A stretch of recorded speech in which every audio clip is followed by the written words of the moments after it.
Jesus of Nazareth, what a master storyteller. His short, allegorical stories, his parables, are some of the most famous in all of human history. But while some of them are pretty straightforward, a few are just notoriously baffling. They've left people scratching their heads for centuries. So what is really going on in these stories? Let's take a closer look.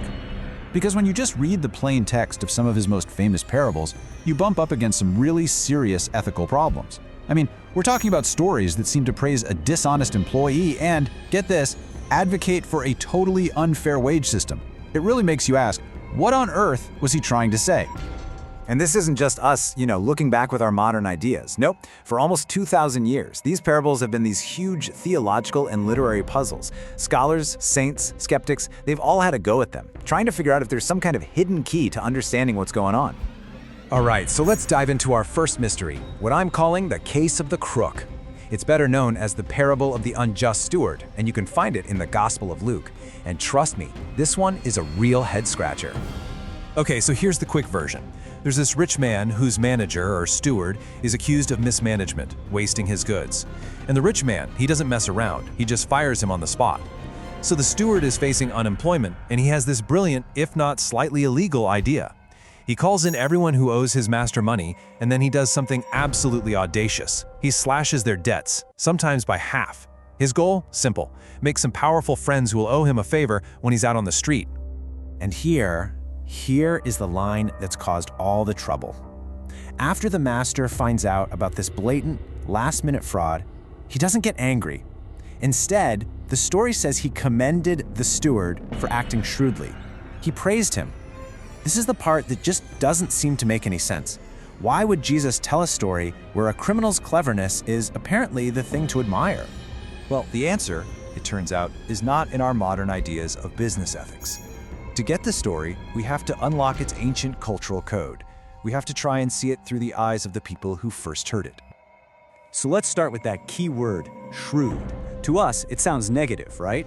Cunning, deceitful, but the original Greek word can actually be translated much more positively, as something like prudence or wisdom. The point isn't that the steward was a great guy for being dishonest. The point is that he was wise enough to see his situation clearly and figure out the only path to his salvation. But there's another crucial clue here, and it's so easy to miss. The steward notices something really profound about his boss. Yeah, the master fires him, but he doesn't press charges. He doesn't have him thrown into debtor's prison, which he absolutely could have. And in that one act, the steward has this aha moment. He recognizes his master's true character. He's merciful. And that changes everything. So the steward comes up with this brilliant plan that is based entirely on this one observation. He decides to risk it all on the mercy he just saw. By slashing the debts, he makes his master look incredibly generous to the whole town. I mean, news like that would spread like wildfire. So now the master has a choice. He can either accept all this public praise for his amazing generosity, or he can cancel the discounts and look like a cruel, heartless villain. The steward basically traps him in a public relations victory. And this is the real point. The steward wasn't commended for committing fraud. He was commended for his profound insight. He understood the fundamental character of his master, a character of grace, and he acted boldly based on that understanding. So the parable isn't telling us to be dishonest, it's telling us to be wise enough to see the true nature of God's mercy and to bet our entire future on it. Okay, let's move on to our second case, and you'll see how this idea builds. This one is another famous story, this time from the Gospel of Matthew, and it seems to attack our most basic ideas of what's fair. It's the parable of the vineyard laborers. The story's pretty simple. A landowner goes out at the crack of dawn, 6 a.m., and hires some day laborers. He agrees to pay them 1 denarius, which was a standard day's wage. But then he keeps going back to the marketplace, hiring more workers at 9 a.m., again at noon, again at 3 p.m., and even at 5 p.m., with only 1 hour left in the workday. Then when payday comes, he does something that's just shocking. He pays every single one of them, from the guys who worked all day to the guys who worked for 1 hour, the exact same wage, 1 denarius. I mean, when you just lay it out like this, it's incredibly stark. The folks who toiled all day in the hot sun got the exact same pay as the guys who showed up at the last possible minute. You can feel the injustice, can't you? It goes against everything we think of as fair. And that is exactly how the first group of workers reacted. They grumbled, they complained, they felt totally cheated. Look, they had a deal, and the owner honored it. But seeing other people get the same reward for a tiny fraction of the work felt deeply, fundamentally unfair.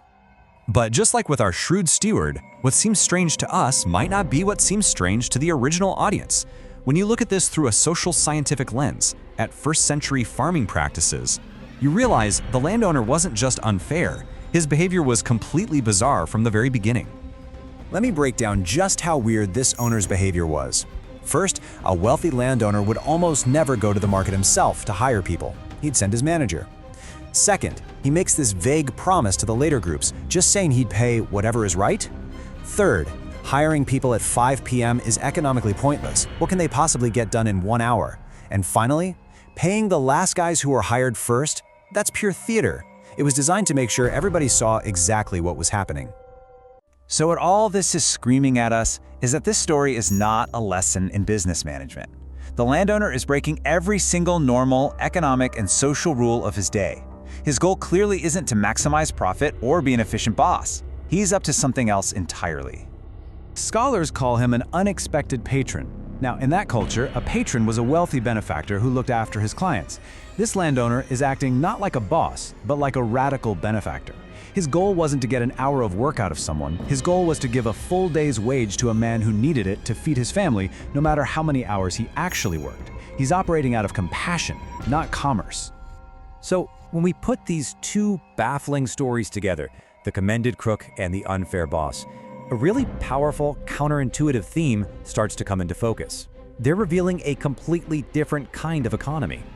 See, the world's economy, the one we all live in, is based on merit. It's based on fairness, on strict exchange, on getting what you've earned. But these parables, they introduce us to what you might call the kingdom economy. It's not based on earning, it's based on grace. It's not driven by fairness, it's driven by a radical generosity that cares about human need above all else. And that's exactly why they're so jarring. They're supposed to be. They are intentionally shocking stories. They're designed to grab us by the shoulders and just shake our most basic assumptions about how the world and how God is supposed to work. They challenge our gut instinct that God's grace should be handed out according to who deserves it most. And this brings us right back to that shrewd steward. Remember, the point was his laser focus and his wisdom. As commentator David Guzik puts it, if believers pursued God's kingdom with the same energy and cleverness that other people pursue profit and pleasure, the world would be an entirely different place. It's a call to be as smart and as committed for grace as other people are for gain. So in the end, these parables leave us with a profound challenge, don't they? They challenge our very idea of fairness. They suggest God's generosity works on a logic that goes way beyond our own. So I'll just leave you with this question. Looking at our world, at our communities, maybe even our own lives, what area most needs a dose of that unexpected, unfair, and radically generous kingdom economy?